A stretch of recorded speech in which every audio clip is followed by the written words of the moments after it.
할렐루야. 근자의 우리 정부 통계청 자료에 의하면 15살에서 29살까지 청년이죠. 이 청년의 실업률이 9.2%입니다. 이게 어느 정도인지 우리가 잘 감이 안 잡힐 수 있는데 스위스는 이 청년 실업률이 3%입니다. 그러면 OECD 국가 중에 우리는 3배나 높은 실업자들이 청년들로 이렇게 현재 머무르고 있다는 거죠. 그런데 이 프로테지는 지금 우리 역사상 가장 높은 프로테지라는 겁니다. 1999년 통계 이후에 가장 높게 나타나는데 남자는 10.6%가 청년 실업자고 청년들만 생각하는 겁니다. 여자는 7.8%, 역대 최고치입니다. 우리 대통령이 안간 힘을 다 써도 지금은 이렇게 힘든 때라는 거죠. 그러나 이것은 알바를 일주일에 1시간만 했어도 다 취업자로 인정한 통계입니다. 얼핏 보면 청년 실업자가 많은데 10명 중에 하나만 직업이 없다니 라는 생각이 들지 않습니까? 청년 실업자가 많다고 아우성인데, 그래서 사실을 확인을 해보니까 경제 위클리지를 보니까 이런 겁니다. 61만 명의 취업 준비생들은 이 통계에서 뺀 겁니다. 그리고 구직을 할 생각도 않고 취업 준비도 하지 않는 30만 명 있습니다. 아주 도전을 멈춰버린 사람이죠. 30만 명, 91만 명이 빠졌습니다. 우리 고등학교를 졸업하는 학생들이 지금 대략 60만 명입니다. 아무튼 90만 명이 넘는 청년 숫자가 통계에서 빠졌는데, 그러므로 실업률 이 체감은 20에서 30%를 오르내린다는 거죠. 그리고 경제 위클리지가 말하는 것을 보니까 4명의 젊은이 가운데 1명은 정규직이고 2명은 알바나 비정규직이고 1명은 아예 취업하지 않고 있는 상태라, 이런 겁니다. 그래서 청년 4명 중에 1명은 도전을 멈춰놓고 있다는 거죠. 문제는 우리 청년들만 이런 상태일까? 얼마나 지금 우리 시대에 한국에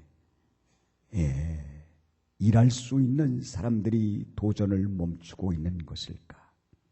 현대 우리 사회에 자주 섞인 신조어들이 많이 생겨났더군요. 이태백이라는 말이 있습니다. 여러분 이태백 아시죠? 이 이태백은 무슨 말이냐면 20대 태반이 백수라는 슬픈 얘기입니다. 아주 또 이름이 이쁜 이름이 있더라고요. 장미족, 장기간 미취업자를 가리켜서 장미족이라고 한답니다.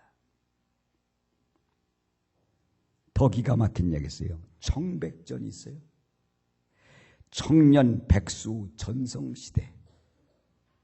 참 기가 막히죠. 3초땡이라는 말도 있어요. 30대 초반에 명태를 하는 사람을 가리켜 33초땡. 한겨울에 명태하는 사람을 동태. 황당한 퇴직을 하는 사람을 황태. 이 참 웃음도 나오지만 한편 생각하면 서글퍼요.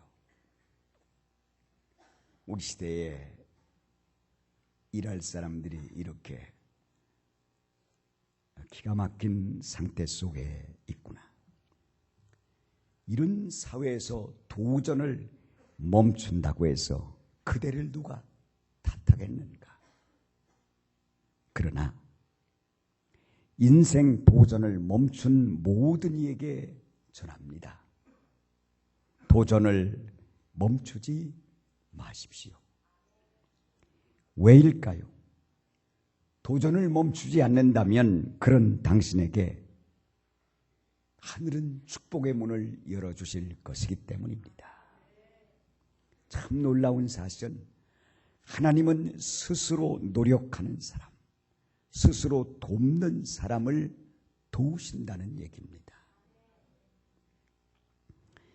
오늘 이것이 메시지의 주제입니다. 도전을 멈추지 마시고 인생을 도전하시기 바랍니다. 성경은 이것을 우리에게 증명해 줬습니다. 17, 10대입니다.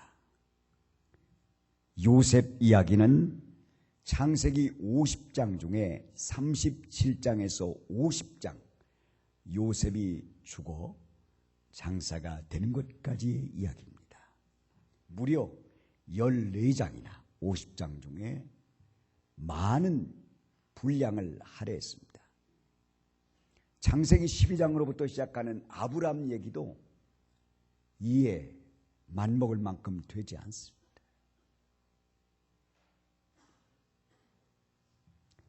도대체 그의 이야기가 무엇이기에 이 거룩한 성경의 첫째 권에 이렇게 많은 분량 14페이지를 할애하고 있는 것일까? 믿음의 조상도 아닌 그가 어떻게 요주의 인물이 되고 있는 것일까? 그는 꿈꾸는 소년이었습니다. 꿈을 가슴에 품고 기대감을 갖고 산 젊은이였습니다. 오늘 본문 중 7절과 8절이 바로 이 요셉이 꿈을 꾼 내용입니다. 두 가지.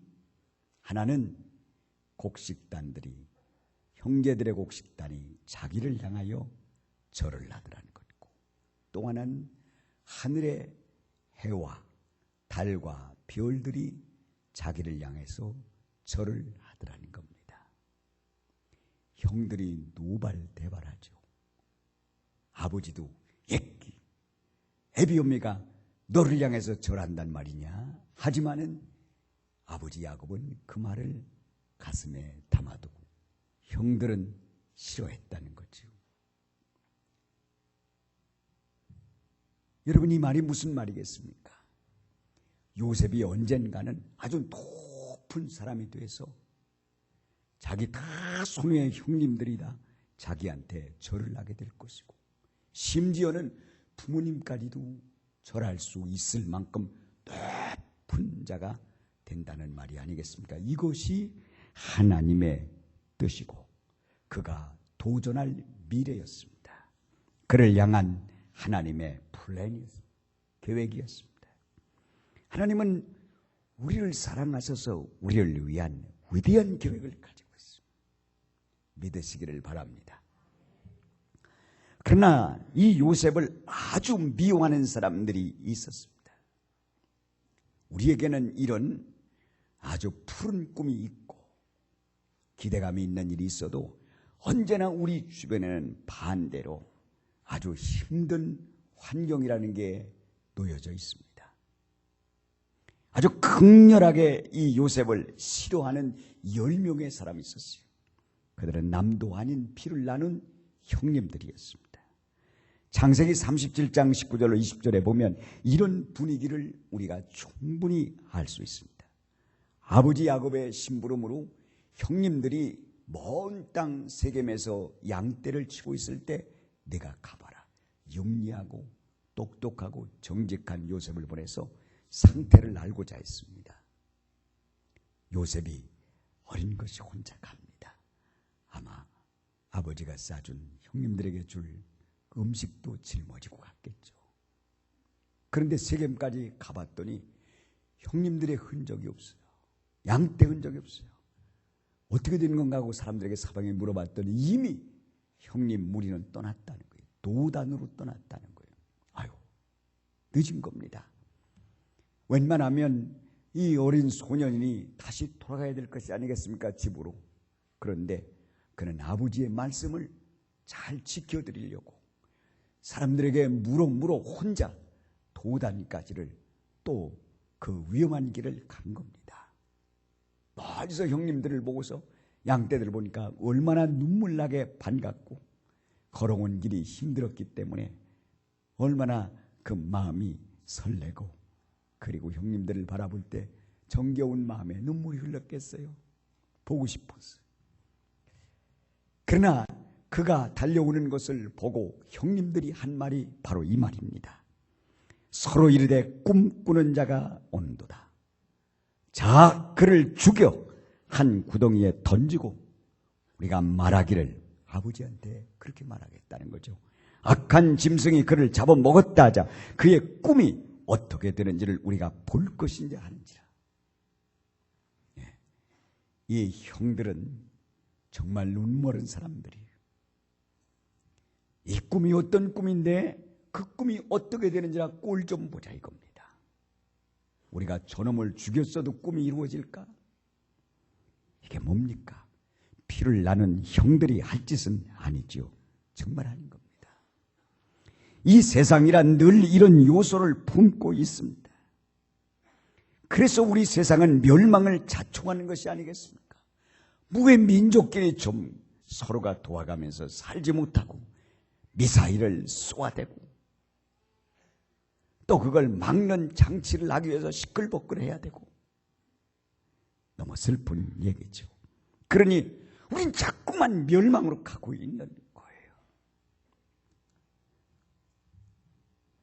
우리 인생은 사실 울면서 모태에서 태어 나와야만 반드시 살 수 있는 것처럼 예기치 않은 환경에 부딪혀 이겨야만 살아남는 것입니다.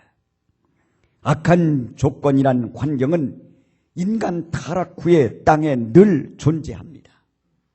여러분들이 아무리 착한 농부라도 여름에 밭 메고 논 메고 돌았으면 풀이 금방 솟습니다.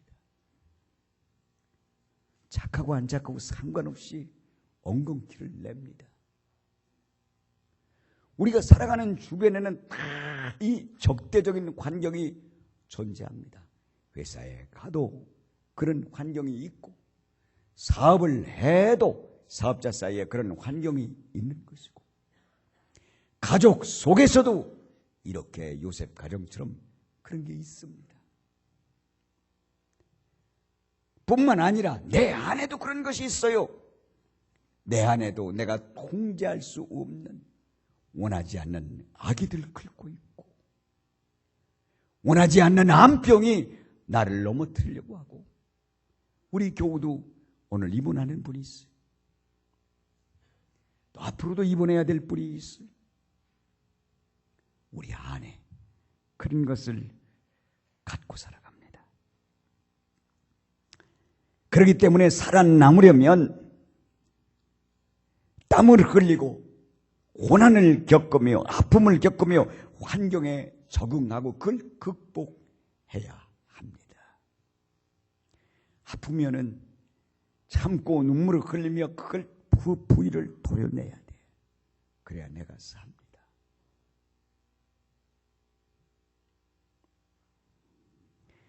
우리들의 직장에서 내 상사가 아주 힘들게 한다. 상사를 집어던질 수 없습니다. 내가 그걸 다 견뎌내야 돼요. 견뎌낼 만한 것이 되도록 나를 훈련하고 견뎌내야만 난 거기서 살아남을 수가 있는 겁니다.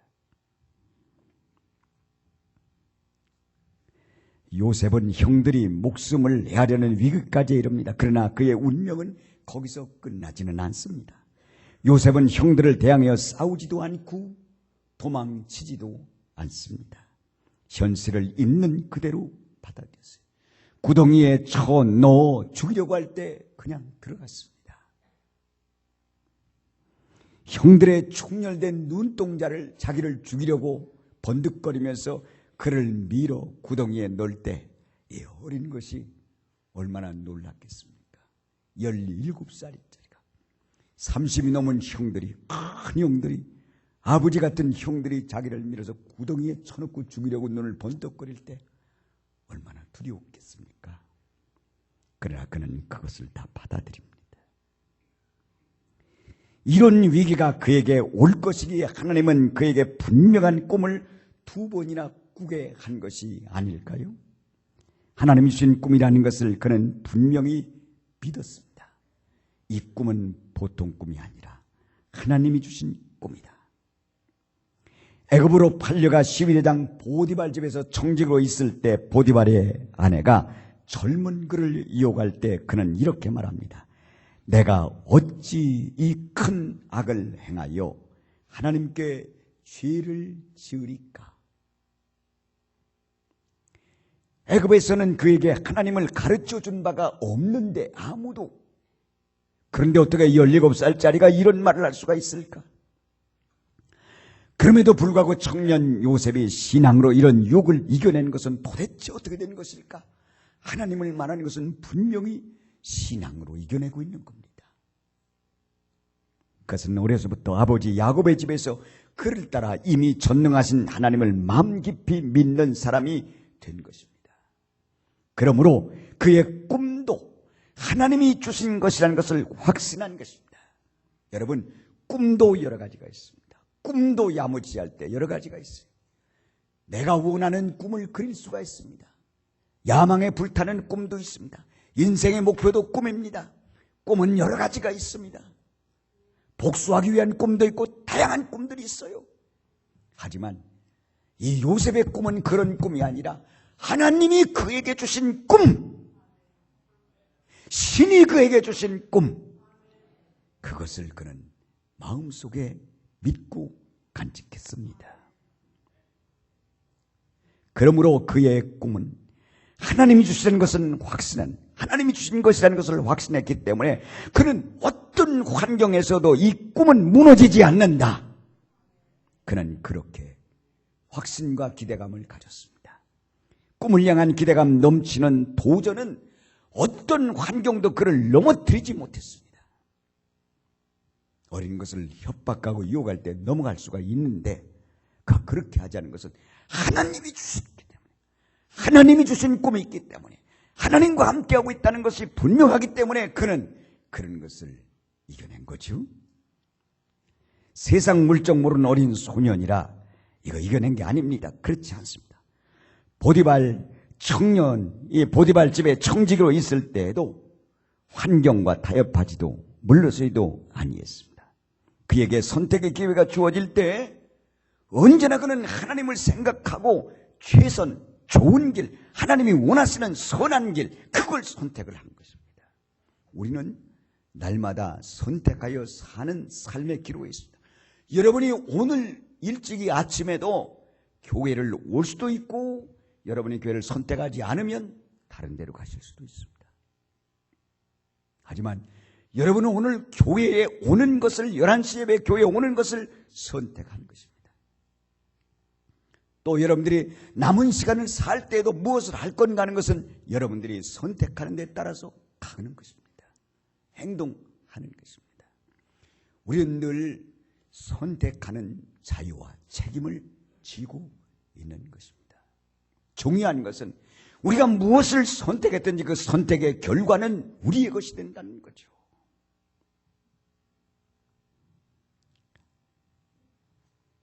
이 요셉은 그에게 선택의 기회가 주어질 때마다 하나님을 생각한 것입니다. 그리고 하나님을 생각하고 내가 어떻게 해야 할 것인가, 어떤 길로 가야 될 것인가, 어떤 방향으로 결단을 내려야 될 것인가를 생각한 것입니다. 그리고 하나님 보시기에 선한 길을 택했습니다. 우리가 여기서 꼭 알아야 될 사실이 있습니다. 고된 수련을 지낸 도인들도 무너지는 바른 길을 몰라서 고관 대작들이 무너지겠습니까? 바른 길을 몰라서 고관 대작들이 감옥에 가겠습니까? 많은 고된 수련을 지난 사람들도 바른 길 가기가 어려워요. 그런데 이 어린 요셉이 그 일을 해냈다는 것은 하나님을 의지했기 때문에 이 길을 선택할 수가 있었던 것입니다. 여러분, 이런 얘기를 하나 여러분들이 들으시고 보세요. 닉 부이치치라고 하는 사람, 여러분 잘 아시죠? 양팔 다리가 없고 몸뚱아리에 작은 발 하나가 붙었습니다. 이상한 아이로 태어났죠. 근데 이 아이는 아주 신실한 목사님의 가정에서 태어난 겁니다. 사모님은 기절을 할 것 같았어요. 보고 싶지도 않다고 그랬어요. 그러나 아버지는 하나님이 맡겨주신 우리 가정의 선물이라고 소중하게 여겼습니다. 그 사람은 지금 이미 널리 세계에 알려진 희망 전도사입니다.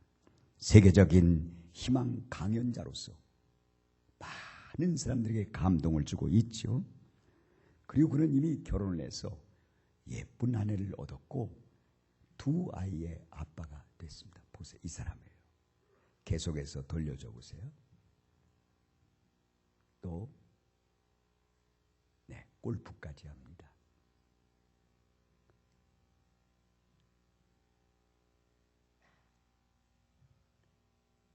공도 찹니다.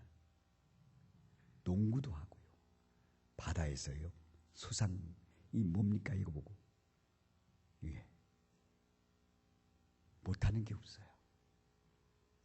스카이다이빙도 하고 못하는 게 없어요.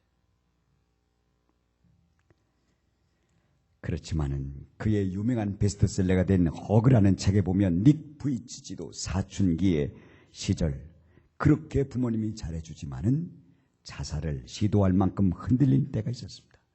자기가 먹지도 못해 다 신세를 부모님에게 지고 있어요. 먹는 것까지. 내 존재가 이게 뭐 살아서 뭘 할고 절망과 낙심이 됐습니다. 그래서 그는 흔들렸어요. 참으로 여러분, 흔들리지 않고 피는 꽃은 없는가 봅니다. 예쁘고 색깔이 찬란하고 양귀비처럼 잎이 얇고 예쁠수록 더 바람에 흔들립니다. 바람에 흔들려요. 흔들리지 않고 피는 꽃이 없는가 봐요. 그도 인생이 흔들렸습니다. 그의 책 86조 이하에서 나오는 얘기를 읽어드리겠습니다마는 목욕물을 받아놓고 자기 몸을 쳐박고 잠시만 견디면 모든 것을 끝낸다는 생각 가졌어요. 그리고 어머니가 분주하게 자기를 위해서 음식을 장만에 움직이는 것을 보면서 불현듯 문득 아파트 창문 밖으로 뛰어내리려고 합니다. 필요 없는 인간인데 그런 자살을 마음속에 가졌어요. 그런 절망들을 다 이기고 난 다음에 그가 그의 이 바로 허그라는 책 86쪽 이하에 이렇게 써놨습니다. 사방에 캄캄하게 변했던 그날 밤 난 내 목숨을 건드리지 못했습니다. 왜? 하나님이 꽉 붙들고 있기 때문에 자기가 자기 마음대로 목숨을 처리하지 못했다는 거예요. 정작 내 생명을 취하신 분은 하나님이셨습니다. 주님은 내 인생을 가져다가 10살짜리 꼬마가 10살 때 그런 거예요. 10살짜리 꼬마가 이해할 수 있는 제한된 비전보다 월등하게 큰 의미와 목적, 기쁨을 가슴에 담아 주셨습니다. 욕조물에 고개를 박은 채 버텼더라면 일시적으로 고통을 잠재울 수 있었겠습니다만은 그만큼 큰 대가를 치러했을 것입니다. 내가 죽음으로 내 부모는 얼마나 가슴을 치고 울 것이며 평생을 울 것이며 내가 죽음으로 인해서 나는 나에게 있을 수 있는 그 멋진 인생의 파노라마를 나는 경험하지 못할 것이고 세계에 있는 수많은 절망의 사람들에게 내가 희망을 줄 수 있는 사람이 되지 못하는 엄청난 대가를 나는 지불하고 말았을 것인데 그 말입니다. 절망에 빠져 삶을 마감한 아이는 하와이 해변가에서 거대한 바다 거북과 헤엄치고 캘리포니아 바닷가에서 파도를 타고 콜롬비아에서 스쿠버 다이빙을 즐기며 신나게 사는 남자가 될 수는 없었을 것이다. 더 나아가서 수많은 이들의 삶을 어루만져 주지도 못했을 것이다. 닉 부이치치라는 인간은 지극히 작고 사소한 예에 불과하다. 마더 데리사나 마마트 간디 또는 마틴 루터 킹 주니어처럼 진실한 삶을 살았던 영웅들을 자세히 보자. 한결같이 감옥에 갇히고 얻어맞고 살해 위협에 시달리는 어려운 세월을 보내면서도 언젠가 꿈이 이루어지라는 것을 믿었던 인물들이 아니었던가. 누구에게나 부정적인 생각과 침울한 상황이 찾아올 수 있다. 그때마다 선택권이 우리 손에 있음을 기억하라. 도움이 필요하면 섬지 말고 요청하라. 혼자뿐이라고 생각하지 말라. 더 나은 날들을 그려볼 수도 있고 그 꿈을 실현하기 위해 구체적인 행동에 나서는 길을 선택할 수도 있다. 온갖 어려움을 겪으며 앞날을 내다볼 수 없었던 나의 소년 시절과 지금 내가 누리고 있는 삶을 찬찬히 곱씹어보라. 행복한 나날을 보내며 멋진 일들을 이루는 미래가 기다릴지 그 누가 알겠는가. 닉 부이치치의 말은 우리에게 감동 아닌 인생의 교훈이 됩니다. 여러분들이 그의 영상을 보시고 실상이라는 것을 아셨지 않습니까? 우리는 손바닥 하나만 없어도 얼마나 절망하겠습니까? 눈 하나만 다쳤어도 얼마나 절망했습니까? 다리 하나만 전다해도 얼마나 절망하겠습니까? 요셉은 감옥에서도 하나님을 믿고 최선을 택했습니다. 꿈을 주신 하나님의 약속을 믿고 그런 최선으로 절망에 도전을 했습니다. 이겁니다, 여러분. 꿈은 하나님이 주신 것이 위대한 꿈인 것입니다. 왜? 하나님이 주신 꿈이라는 생각을 갖는 인간은 언제나 그 꿈이 이루어질 때까지 최선을 선택할 수가 있습니다. 가장 나쁜 환경, 가장 절망스러운 환경에서도 가장 좋은 것이 무엇일까? 하나님이 기뻐하신 것이 무엇일까를 선택하지 나를 죽이고 나를 버리고 나를 무너뜨리는 길을 선택하지 않는다는 말입니다. 그가 최선으로 절망에 도전을 했더니 어떤 일이 일어났을까요? 창세기 39장 22절로 23절에 보면 간수장에게서 존중을 받습니다. 감옥에 들어가 있는 그에게 간수장이 옥중 죄수들을 다 요셉의 손에 맡김으로 그 재반 사물을 요셉이 처리하고 간수장은 그의 손에 맡긴 것을 무엇이든지 살펴보지도 아니하였으니 이는 여호와께서 요셉과 함께 하시니라. 여호와께서 그를 범사에 형통케 하셨더라. 할렐루야. 그가 자기 운명을 저주하고 하나님께 원망을 퍼붓는 길을 갔다면 이런 놀랍고 아름다운 일이 생겼을까요? 그는 긴 옥살이를 지나 고대 최고의 대국인 애굽의 총리가 됐습니다. 부모도 형제도 과연 그의 앞에 서서 한없이 높여진 요셉을 보았지 않겠습니까? 아버지는 요셉이 왕들만이 타고 갈 수 있는 엄청난 호화스럽고 굉장한 수레를 보냈을 때 정말 이것이 내 아들 요셉이 보낸 것이냐 하고 감격합니다. 아들을 아버지도 우러러볼 수밖에 없었어요.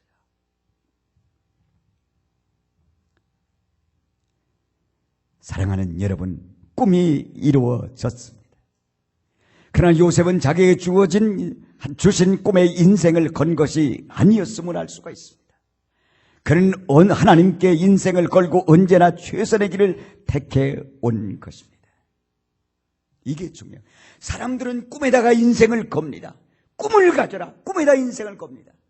요셉은 꿈에다 인생을 건 게 아닙니다. 하나님이 주신 꿈이었기에 소중히 생각하고 그 꿈은 이루어지리라 하는 것 때문에 하나님의 주신 꿈을 이루기 위해서 최선의 길을 선택했지만은 꿈이 이루어질 때 그를 알 수가 있었습니다. 그는 꿈에다가 인생을 건 것이 아니라 그 꿈을 주신 하나님께 인생을 건 겁니다. 여러분, 이것을 아셔야 됩니다. 많은 사람들이 꿈에다가 인생을 걸기 때문에 꿈이 이루어지면서 무너지는 것입니다. 요셉은 꿈에다가 인생을 건 것이 아니라 그걸 주신 하나님께 자기의 인생을 건 것입니다. 보세요. 그 꿈이 이루어진 뒤에도 그는 어떤 사람인가? 부친 야곱이 별세고 형들은 옛날을 생각하며 요셉의 보복을 두려워했습니다. 그런 형제들을 향해서 눈물을 흘리며 안타까워한 사람은 오히려 요셉이지요. 그리고 이렇게 말합니다. 창세기 50장 맨 마지막 장 18절로 21절에 그의 형들이 또 친히 와서 요셉의 앞에 엎드려 이르되 우리는 당신의 종들입니다. 꿈이 이루어졌죠. 그 곡식단이 형님의 곡식단이 자기에게 절하다는 대로 꿈은 이루어졌습니다. 그런데 요셉이 그들에게 이르되 두려워하지 마소 내가 하나님을 대신하리까. 그는 꿈에 매달린 사람이 아니야. 하나님에 매달린 사람이지. 내가 하나님을 대신하리까. 당신들을 나를 헤아려 하시나 하나님은 것을 선으로 바꾸사 오늘과 같이 많은 백성의 생명을 구원하게 하시려고 하셨나니 당신들은 두려워하지 마소. 내가 당신들과 당신들의 자녀를 기르리다 하고 그들을 간곡한 말로 위로하였더라. 당신들이 나를 매질하고 애굽으로 팔아서 인간이 그렇게 한 줄 알고 미안해하는데 아니요. 하나님이 나를 그렇게 보내신 겁니다. 그래서 애굽과 팔레스타인 천지에 가문 때 그 많은 사람을 다 살리게 하신 것이요. 할렐루야. 내가 어떻게 하나님을 대신할까 하고 오히려 위로합니다. 여러분, 우리는 요셉과 그의 10명의 형들의 인생길을 살펴봤습니다. 요셉은 어릴 때나 원숙한 때나 하나님을 믿고 최선의 길을 택했습니다. 그런 도전을 결코 주저하거나 포기하지 않았습니다. 그러니까 하나님의 말씀대로 그런 정오의 빛까지 내 길을 여호와께 맡기라. 그가 이루시고 내 의를 정오의 빛까지 내 공의를 정오의 빛까지 나타내시리라. 할렐루야. 그러나 그의 형들은 하나님을 바라보고 결단하는 최선의 기회를 번번이 놓쳤습니다. 형들은 기회가 올 때마다 악한 쪽으로 선택을 했습니다. 동생을 죽이고 동생을 시기하고 하늘의 뜻은 생각지를 못하고 하나님은 기억지도 못하고 그들이 선택한 것은 너무나 인간적인 아닌 것을 선택했습니다. 그 결과로 나이가 훨씬 요셉보다 많은 형들은 이 동생 요셉에게 절하는 사람이 됐습니다. 자기들이 심은 인생에 대한 선택한 결과에 대한 평가를 이제 받았습니다. 그들의 인생에 대해서는 성경에 부끄럽게 기록되어 있습니다. 그래도 요셉이 손을 대지 않은 것 참으로 꿈에 매달지 않고 하나님에 매달린 사람이기 때문에 내가 하나님을 대신해서 내가 하나님 자리에서 당신들을 심판할 수가 있겠는가? 아니라는 겁니다. 맞습니다. 형들을 다 살렸기 때문에 그 중에는 유다 지파를 만든 유다 형이 있습니다. 이 유다에게서 다윗이 나오고 다윗에게서 예수 그리스도가 태어나게 하셨지 않습니까? 이 얼마나 놀라운 일입니까? 이제 우리는 세상에 대한 도전은 세상을 바꾸는 것이 먼저가 아니라 있는 환경을 받아들이고 하나님을 의지하며 매 순간 최선의 길을 선택하여 나를 변화시켜 가는 것입니다. 혁명을 일으키는 것도 물론 좋은 일이었을 것입니다. 나는 4.19 혁명의 역사에서 어떤 역할을 할까? 두고두고 생각해 봅니다. 5.16 혁명도 마찬가지입니다. 왜? 프랑스는 1789년에 혁명이 일어나서 루이 왕을 단두대에 처형을 하고 공화정을 만들었습니다. 같은 시대에 요한 웨슬레 목사님이 온 영국 땅을 회개시키며 은혜스러운 땅으로 만들었을 때 영국은 왕을 처단하지 않았습니다. 그러면서 영국은 오히려 민주주의가 꼽히고 프랑스보다 민주주의가 꼽히고 의회 정치가 잘 되고 총리가 지금도 나라를 다 다스리고 왕은 상징적인 존재로 지금도 영국은 프랑스 못지않은 힘을 가진 나라입니다.